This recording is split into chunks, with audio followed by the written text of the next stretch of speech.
బాబుపై జరిగిన మహాకుట్రపై విచారణ జరిపించాలని హోంమంత్రి అనితకు Nellore rural TDP MLA Kotamreddy Sridhar Reddy లేఖ రాశారు.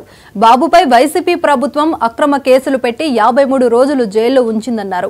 ఇది ఖచ్చితంగా కుట్రేనని రిటైర్ ఐఏఎస్ పివి రమేష్ కూడా చెప్పారని తెలిపారు.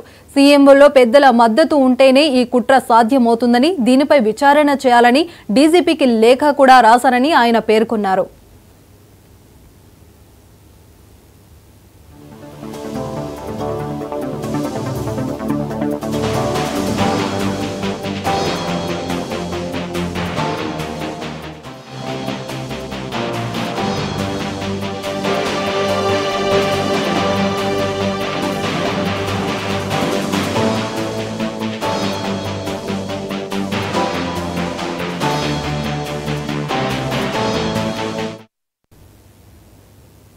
గన్నవరం టీడీపీ